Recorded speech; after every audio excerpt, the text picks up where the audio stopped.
नमस्कार, जनमत की पुकार में आप सभी का स्वागत है।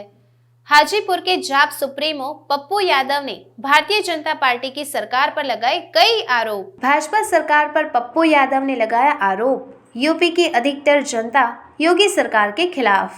आरआरबी एनटीपीसी के रिजल्ट में धांधली और यूपी चुनाव में भाजपा का पत्ता साफ करने को लेकर जन अधिकार पार्टी के सुप्रीमो पप्पू यादव ने बेतिया से पटना लौटने के दौरान हाजीपुर में मीडिया से बातचीत करते हुए सरकार पर जमकर निशाना साधा है।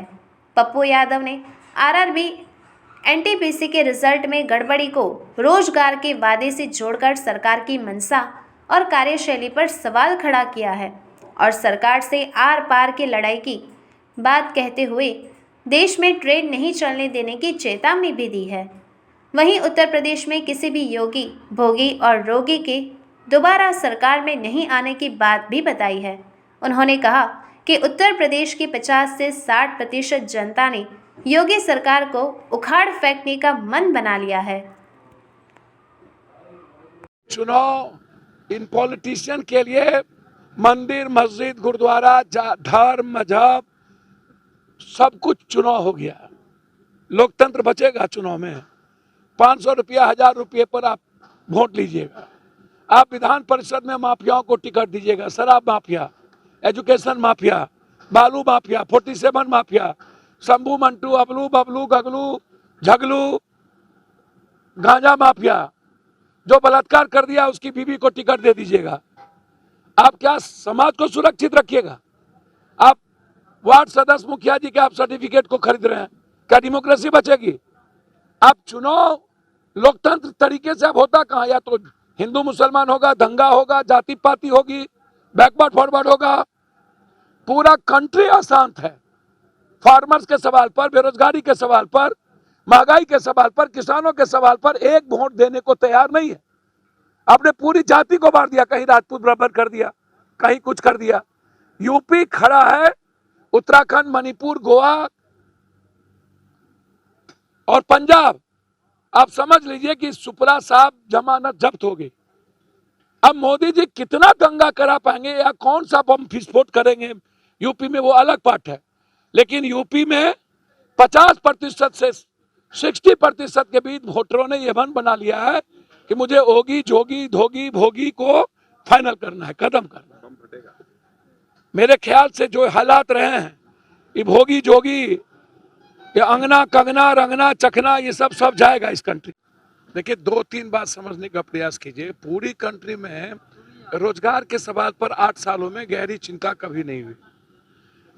एक तो लॉकडाउन के बाद, नोटबंदी के बाद, जीएसटी के बाद हम लगातार व्यवसायी हमारा मरता चला गया, हमारी रोजगार छिपती चली गई। और बाद में किसान आंदोलन पर जितना बड़ा प्रहार हुआ तो किसानी से भी हमारी रोजगार चली गई, हम बेरोजगार हो गए। बिहार वैसे ही कंप्लीट रूप से कोलैप्स कर चुका है। हम दुनिया के सबसे गरीब प्रदेश में हैं। हेल्थ और एजुकेशन मेरा कोलैप्स कर गया। पलायन सबसे ज्यादा है, रोजगार है नहीं।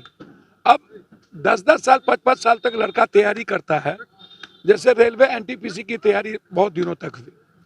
उसके बाद हुआ कि चलिए भाई, पहला एग्जाम में कोई आप कटअप उटअप नहीं देखेंगे, सेकेंड में जाकर के आप कटअप को देखेंगे। फिर हुआ कि 20% कम से कम हम जितनी वैकेंसी निकली उसमें से लेंगे। आपने क्या किया? 4 से 5% पर ले आए आप।